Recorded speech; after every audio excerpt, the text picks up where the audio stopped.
Welcome to Spectrum's Global Adventist Conversations. I'm Alexander Carpenter, and I'm honored to be with three observers of Adventism and specifically the GC session, André, Admiral, and Kevin from around the world. And Kevin, you haven't done one of these yet, so let's start with you. What are you feeling right now? I always, with these things, feel quite distant, like, cool, that happened. What does it mean for me and my students, kind of thing, right? You grow up hearing these words, you hear these events happen, but it always seemed like it was something on Mount Olympus that, us mere peasants, especially up in Canada, it was, you're in the great shadow of this conference. You're like, what's happening? So I have a very strong bias of, All right. Meh reaction. Well, let's go farther afield and head down to Brazil. Andre, if Kevin feels like it's on Mount Olympus, what's it like being in the South American division and watching these things from afar? Well, it was always like it's even farther. It's not an Olympus. It's an Andromeda or something like that. But when I was little, there was these stories that, except this year, this year was the first time it felt more grounded to me because I was following it up closely. There were less illusions about man's role in this, so it felt more grounded. But before that, it was always something really, really distant. And yeah, like Kevin said, man, make much of a difference.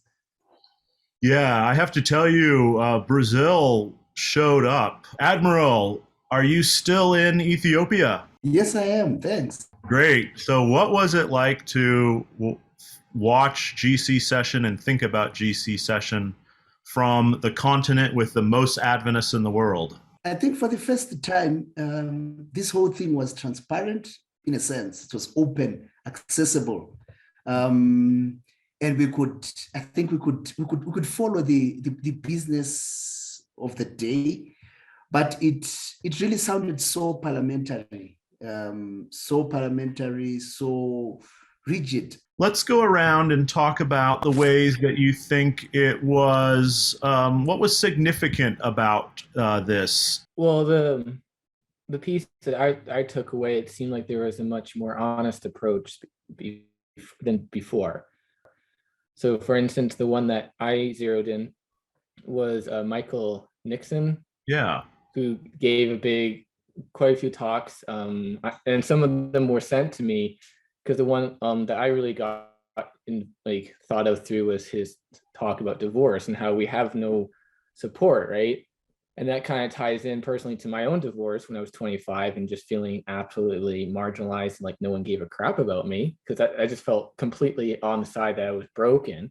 But it also taps into some of the things I've been trying to point out in that we don't do life support. We do quick, become baptized, pay your tithes, move on. And so it seems like this general conference had moments where people are trying like, hey, there's a life to be lived. How are we dealing with the life to be lived, not just spreading the word? And then that's like, it just seems like our focus was always just tell more people about Jesus. And then we forgot the follow-up of, well, how do you live a life following Jesus? So going through all the news pieces and all that, a lot of that kind of pointed out where there's a bit more future thinking beyond just tell the world about Jesus. Like, for instance, the report that, the average age of leadership is 60 in our church. So people are like, okay, well, where's the church future going to go? Where's people's lived life experience going to go? So I was happy to see a little more of those come out instead of the rush, the over focus on one part of life, which is hear Jesus. Well, there's more to it. So that's something I was happy to see that it seems to be bubbling through a little bit more. That's a great positive point, and I think that's reflected by the focus on discipleship, and that has to do with a huge problem, which is this huge problem of retention in the church. Andre, you're familiar with these issues? Yeah, a lot. Last year in the council, there was a report that showed that almost as many young people that were entering the church were leaving. So we were almost zeroed in that regard. But that attempt to contain the lakes, I think it could really be seen in the GC session in a different way. I mean, the whole, like Admiral said, it's so parliamentary, bureaucratic. It's like you're inside a Kafka story or something like that. And it really shows that the delegates, they're trying to exert whatever power they think they have in that moment, because they start to pick at minor things in the amendments and the proposals and the motions. Sometimes fretting over things that were in different parts of the manual or the constitution and bylaws. And I'm not saying that they shouldn't have picked those points because no, that's not the point. The point is that maybe they are doing that because GC session is the only moment where they feel they will be listened to if they talk about it. It can be sort of soul crushing to experience this, as Andre said, Kafkaesque. And I'm wondering if, as you're observing this, what were your thoughts? Was there something that you found hopeful in the experience? I'll just zero in on the representation bit. There's the representation on the parts of the delegates. I think it was evident in the room that young people were nowhere to be seen, women very much underrepresented. That's quite obvious. But then I was looking at the whole election system and who was elected into what positions. And I got the sense that it is not really about representation. These are career positions. They are seen as career progressions, not necessarily as places where the church can ensure broad representation, inclusion. But I think if you're a church worker, you look forward to being in those positions as part of your career development. So then you see the age of people who were elected in those positions, and the gender as well tells you that, yeah, honestly, if you thought that those positions were about having everyone in the room, young people also being part of decision making, no. It's for those who have been faithful servants of the church since time immemorial. Yeah, and that was kind of discouraging for me. Yeah, someone wise told me that half of everything that has to do in Adventism has to do with employment in some way. Let's talk about what needs to change. Yeah, those 25 things. I think we needed to add one of how can we hold fast to each other? We have so much attrition. We are losing membership. So there should be a deliberate strategy on how do we retain, how do we keep people more than anything. So make them 26. Thanks. That's beautiful. Kevin, what are your things to improve? Well, I had something similar to what he had mentioned about the open roles, because that's something I poked at because I've labeled myself I'm the most pastor-like non-pastor you've ever met, because I've done a lot of pastorship roles which are extremely gracious gifts. But I freak out people because I didn't graduate from Adventist University.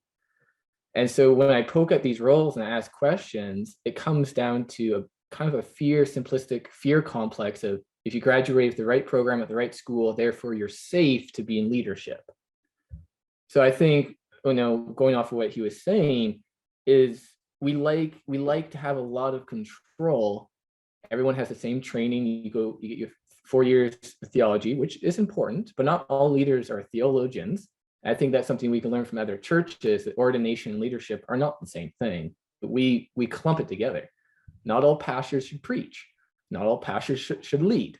There's pastors in leadership roles that have plagued my father and mother's careers. So I think there's a separation, and somehow to reduce the fear that just because I didn't graduate from Madison University doesn't mean I can't be part of the church in a good way. And here in this small town, I have been, which is very great. I'm very grateful for. I'm on a local church board and things like that. But that doesn't happen very often. And so when he was talking about that, I'm like, yeah, there's we want control. We want to know the good guys are in.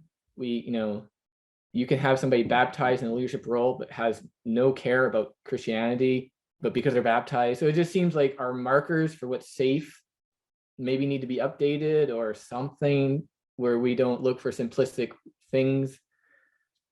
So that's something that was going to my mind when he shared it as well.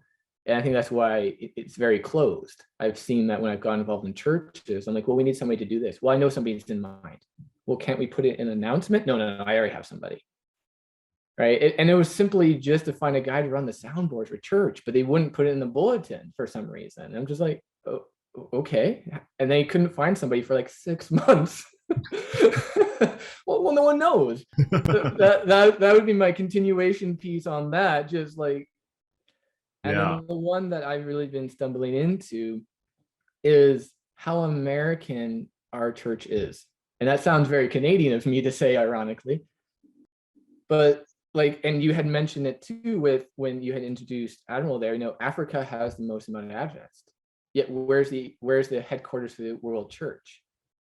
Or in my role in education, I get blasted a lot with American education standards that are illegal here in Canada. And in fact, Canada has better education standards and better education policies. And in my mind, if we're all about what's the best, shouldn't North American Division Education Office be here in BC or in Ontario? But no, it's in the United States. I'm just finishing Adventist history course. And that's kind of rekindled the thoughts that, to me, it seems like to be a full Adventist, you have to be an American sometimes. And I think there's that stint or that piece that I keep feeling more and more the more I get involved, the more I email professors to get connected. It's like, well, it's all happening in the States. Many of my pastor friends have moved to the States, right? You go to the American church, there's an American flag. And I'm like, well, okay, I guess I don't go here. Like, so and then same thing with the GC, like if it's by population, the GC should have happened in Africa, right? But it doesn't. And so I think that's something that's more of a deep rooted thing, because Adventism started in the States and we have so many headquarters there, but like it needs to be de-Americanized. Yeah, great. This is a huge, huge issue. It really looms over the GC. Andre, we know you don't hold those illusions. Tell us about what needs to change. So I wanted to keep going at Admiral's point about the politics of the church, that we should acknowledge they are man-made and not God-given, and act accordingly. But not only in the GC session, but in the whole life of the church. I mean, the GC session should be supposedly the climax of years of members engaging in conversations and in policy making in their local churches. But do we know how the delegates get chosen? I mean, we know there's an issue of representation. You need to have a given number of lay members. You need to have a given number of employees, of administrators. But how are any of those chosen? Is that a transparent process?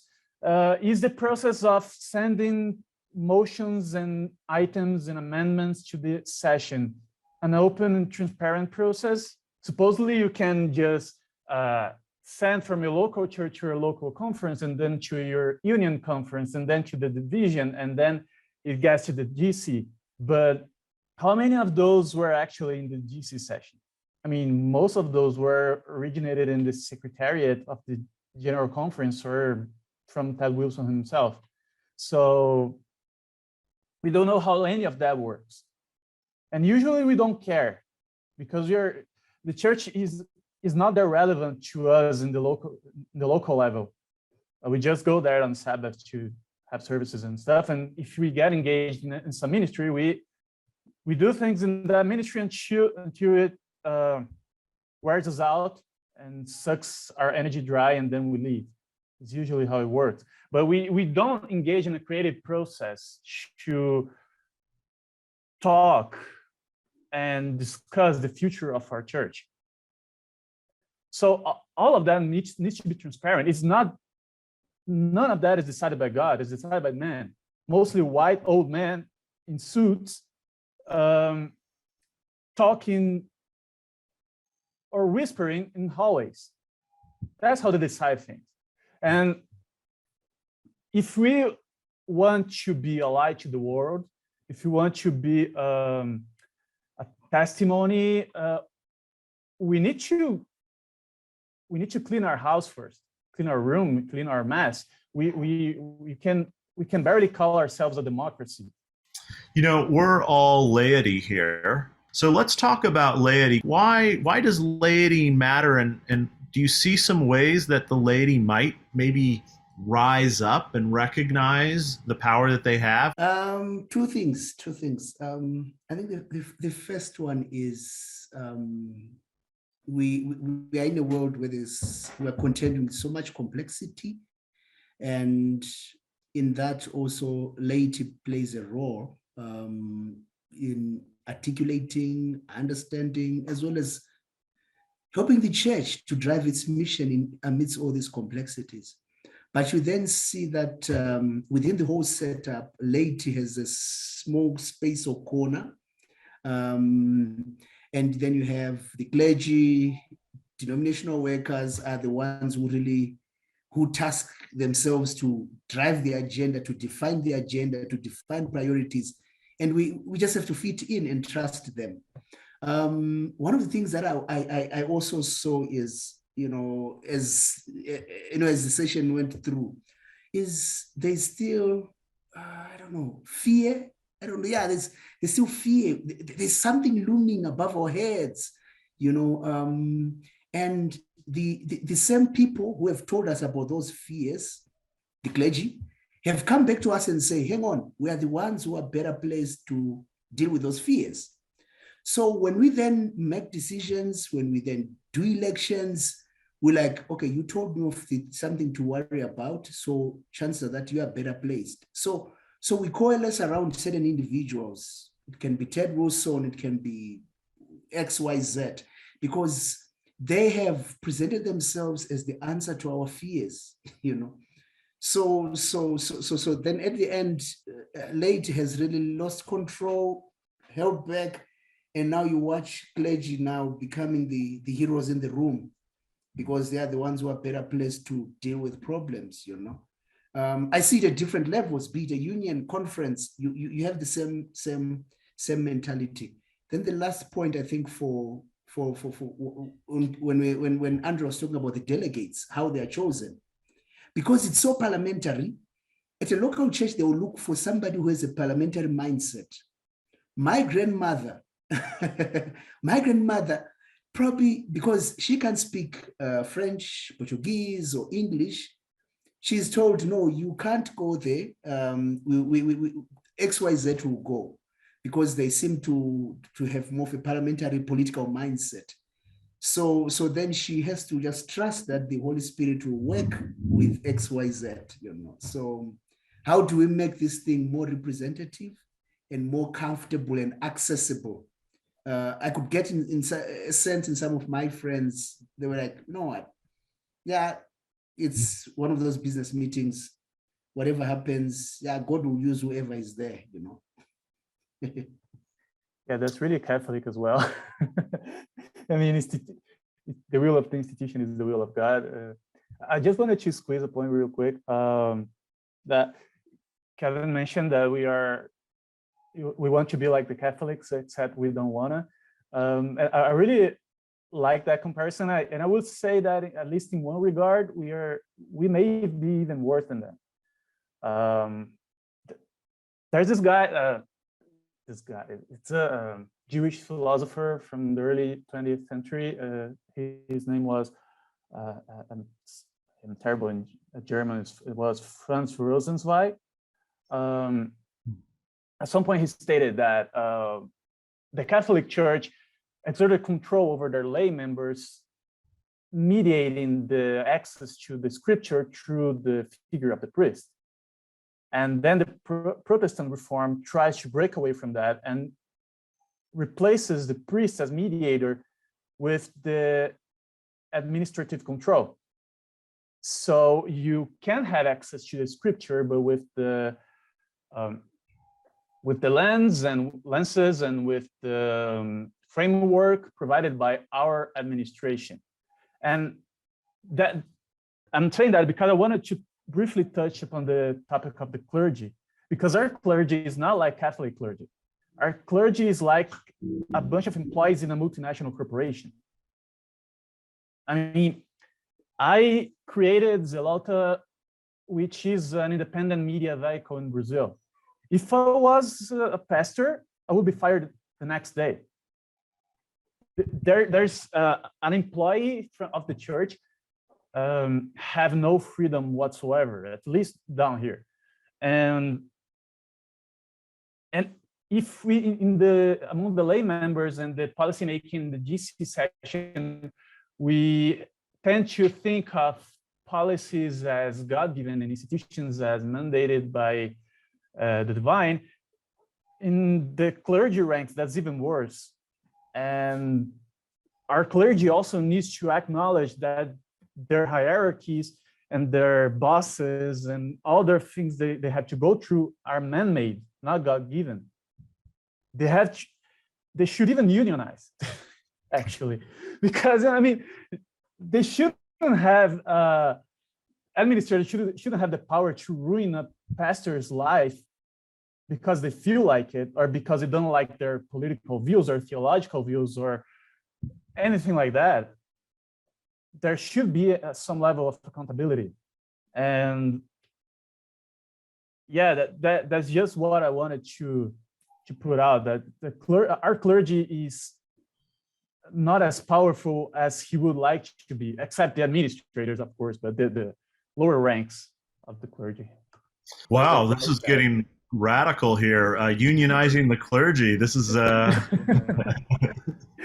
Well, and I've thought about what it would be like to have a unionized teacher force and all that, but continuing on that, right? I think the historical element you brought in there is correct, because we brought in the thinking of priesthood of all believers in a good way for the time that it came out. But I've wondered, is there not a slight sense of irony, because with the hardline priesthood of all believers, which is a good thing, what's the point of church? What's the point of having a pastor?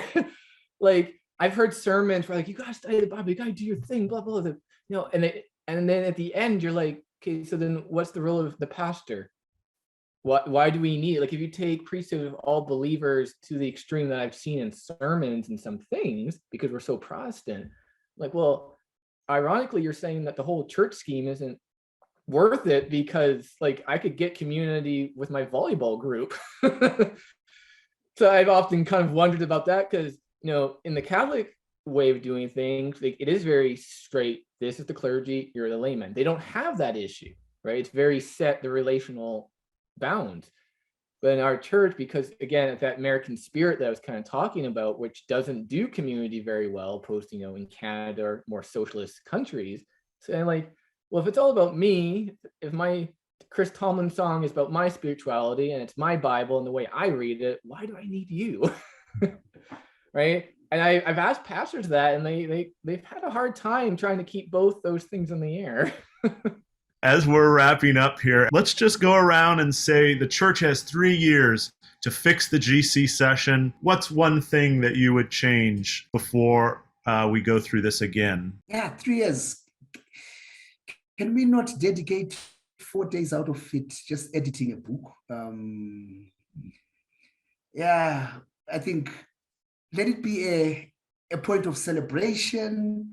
Let's showcase what we've been doing in different parts of the world. Let's have more young people in the room.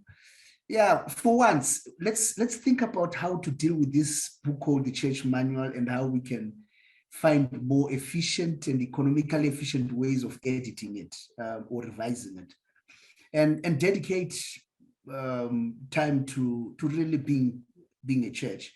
And yeah, and do we need a whole week? Like I was saying, do you need a whole week of going through, ticking boxes, this English over that English? When you speak in English, I put it in my local language, then I bring it back again to you in English. So crisis of interpretation as well. All those things, make this whole thing so burdensome. I wish that in the next 3 years, we spend probably just a day or 10% of the time going through revisions of the church manual. Then we focus on other forward-looking, talking about opportunities, talk about some of the themes that came through the Sabbath and social justice, all those things. How did we practicalize them? Experiences from the field, and we learn from each other, and we celebrate Adventism in its diversity. Yeah. Andre, what would you change? One thing. Share the agenda beforehand, make nominees public beforehand, make a standing nominating committee with public members beforehand, all that, so we don't feel ambushed, and so we don't feel like we have to rubber stamp everything because we don't have time. And Kevin. I really like the idea of framed as a celebration. I think we need to celebrate a lot more, but we always in the drudgery of reinforcing our beliefs because we might come across a Catholic or a Baptist we have to convince is wrong. So celebration is a really awesome idea. The one that came to my mind is simply answering the question, why is this important? Right? How do I explain to my grade 6-7s why this meeting is important to them? How do I explain to my church members, which I'm a board member of, like, how do I say, hey guys, pay attention to this. This is important because, right? Like, I just think the relevancy of the whole thing is so far gone. I think that's what I would start is kind of answering that very question. Well, thank you. Those are all really great suggestions, and it was an honor to talk with all of you and hear your ideas and your really candid criticism, which is important for our church leaders to learn how to take and learn from. So thank you so much for talking with all of us today, and I really appreciate being part of a community with all of you.